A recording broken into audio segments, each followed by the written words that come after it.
Good morning दोस्तों, स्वागत है आप सभी का हमारे यूट्यूब चैनल पर।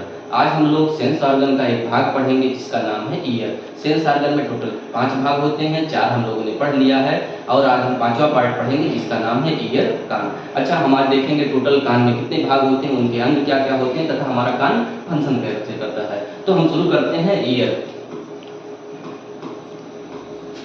आज का हमारा टॉपिक है कान। अगर कान को बेसिक से हम लोग जानना चाहें कान के कितने भाग होते हैं तो कान के हमारे 3 भाग होते हैं। पहले वाले को बोलते हैं बाह्य भाग, दूसरे वाले को बोलते हैं मध्य भाग और तीसरे वाले को बोलते हैं आंतरिक भाग।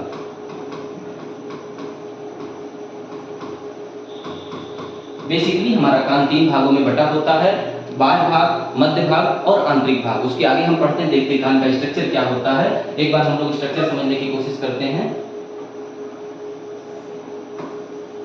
ये हमारा कान का बाह्य भाग है,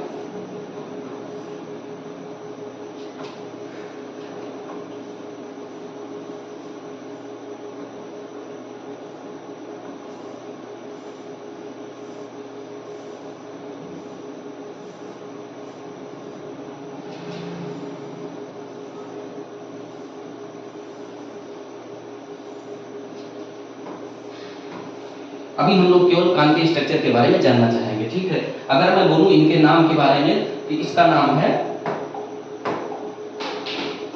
इसका नाम है पिन्ना, जिसको हम लोग कर्णपल्लव बोल देते हैं। और ये जो कैनाल जैसी दिख रही है इसका नाम है ऑडिटरी कैनाल।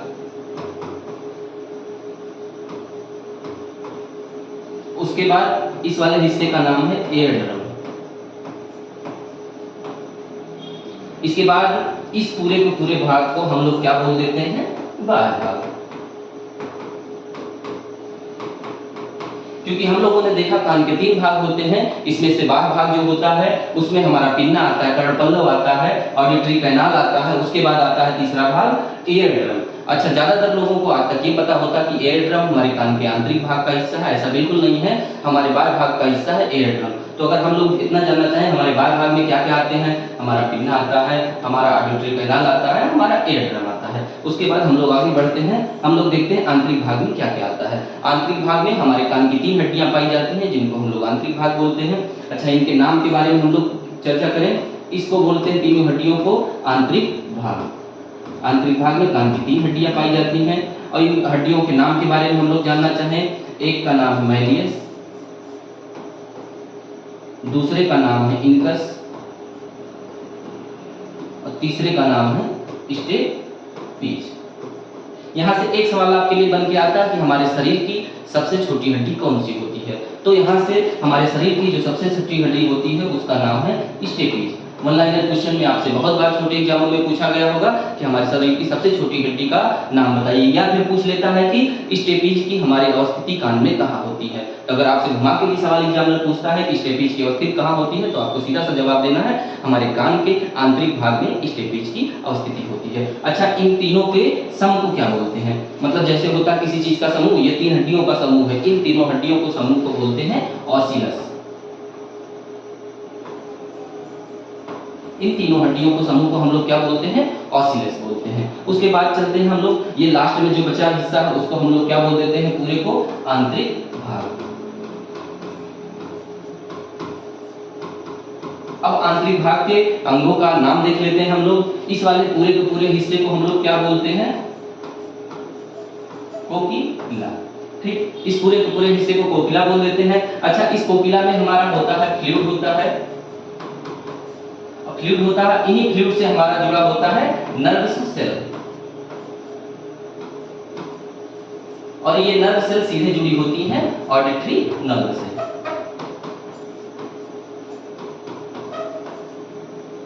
अब बेसिकली हम लोगों ने कान को 3 भागों में बांट लिया, एक बाह्य भाग, दूसरा आंतरिक भाग, तीसरा हमारा है आंतरिक भाग और दूसरा है मध्य भाग। अच्छा, बाह्य भाग के अंग के बारे में हम लोग देख रहे हैं। कान के बाह्य भाग के अंग है, एक पिन्ना हो गया, कर्णपल्लव हो गया, दूसरा हमारा हो गया ऑडिटरी कैनाल। अच्छा, बेसिकली अगर तुमसे कोई ये पूछे कि ऑडिटरी कैनाल की लेंथ कितनी होती है, दिस इज अप्रॉक्सीमेट 2 से 3 सेंटीमीटर।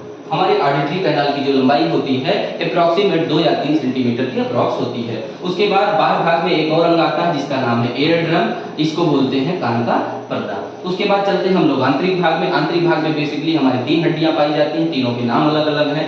पहले का नाम है इनका मैलियस, दूसरे का नाम है इनकस, तीसरे का नाम है स्टेपीज। यहाँ से हमारे लिए ऑनलाइनर एक सवाल बन जाता है कि स्टेपीज हमारे शरीर की सबसे छोटी हड्डी होती है, वो कहाँ पाई जाती है? कान में पाई जाती है। कान के किस हिस्से में पाई जाती है? आंतरिक मध्य भाग में पाई जाती है।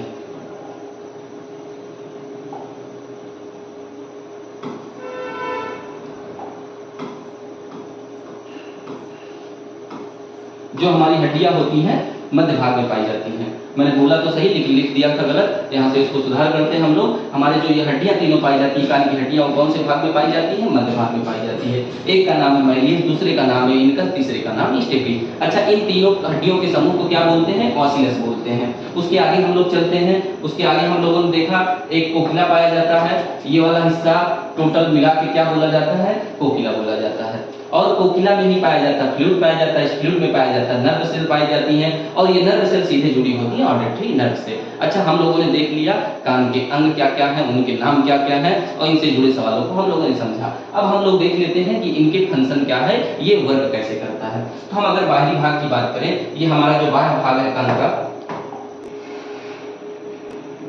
अब हम लोगों ने कान के भाग देख लिए, उनके अंगों के नाम देख लिए। अब हम लोग ये पढ़ते हैं कि कान कैसे वर्क करता है। जो हमारे कान का बाहर भाग होता है जिसको पिन्ना बोलते हैं, ये एकदम कान के ऊपर वाले हिस्से जैसा हम हाथ से दिखा रहे हैं, इसको क्या बोलते हैं? पिन्ना बोलते हैं, कर्णपल्लव। इसके वर्क क्या है? ये 2 वर्क करता है। एक तो हमारी बॉडी में बैलेंसिंग करता है। अच्छा, किस तरीके से बैलेंसिंग करना है इसके बारे में हम उदाहरण उठाएं, जैसे खरगोश का। खरगोश के दोनों कान हमेशा खड़े होते हैं तो उनके बॉडी को वो बैलेंस बना के करते हैं। इसी तरह हमारे बॉडी में ये भी बैलेंस का काम करता है। उसके अलावा इसका और कौन सा काम है? तो ये क्या करता है? साउंड कलेक्ट करता है। जो हमारा पिन्ना होता है, कर्णपल्लव होता है, वो क्या करता है? साउंड वेव को कलेक्ट करता है। अगर हम ये देखें कि हमारा ध्वनि जो होता है कैसे चलता है, वो तरंग में चलता है, तो हमारे कर्णपल्लव का काम क्या है?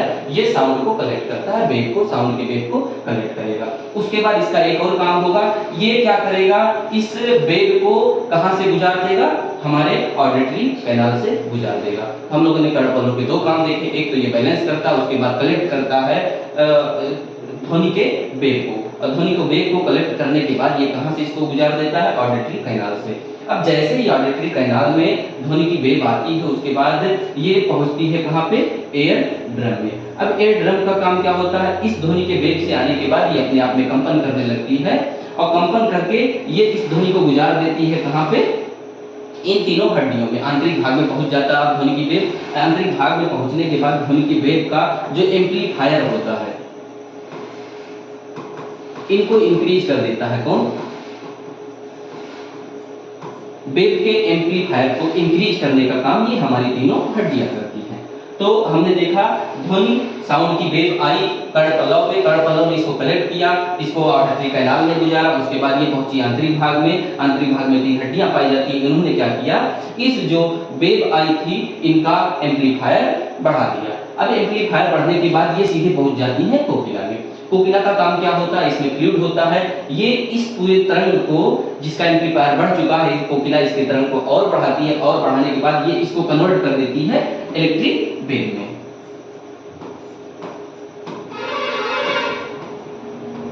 जो हमारे दिमाग तक कोई भी संदेशा जाता है वो किस रूप में जाता है? इलेक्ट्रिक वेव के रूप में जाता है। तो हमारे कोकिला ने क्या किया?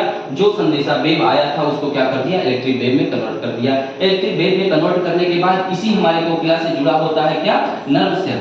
नर्व सेल क्या करता है? ये सीधे हमारे मस्तिष्क तक संदेशा पहुंचा देता है। ये हमारा मस्तिष्क होता है,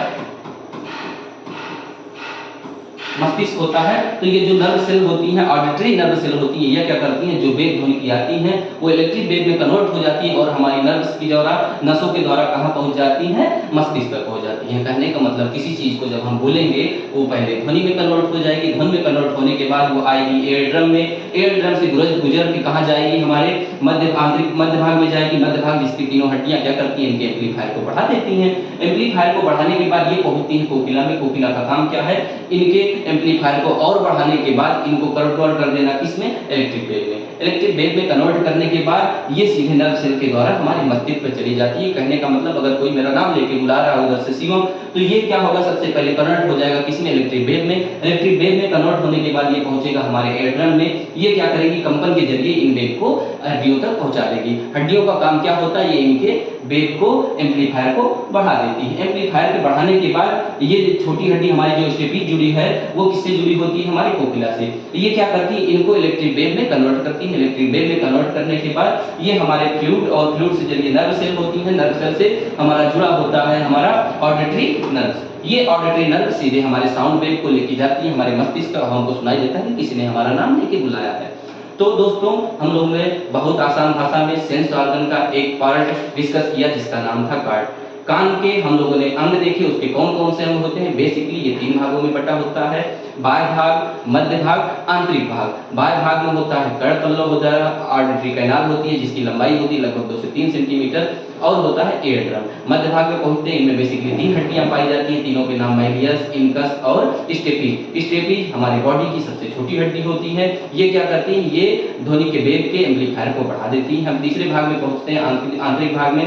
आंतरिक भाग का नाम है कोकिला। कोकिला क्या करता है, इनमें फ्लूइड होता है। ये क्या करती है, इन वेव्स को इलेक्ट्रिक वेव में कन्वर्ट कर देती है और सीधे नर्व सेल के जरिए हमारे मस्तिष्क तक पहुंचा देती है। इस तरीके से बहुत आसान शब्दों में हम लोगों ने कान के फंक्शन, कान के भाग और कान के अंग के बारे में जान लिया। Thank you.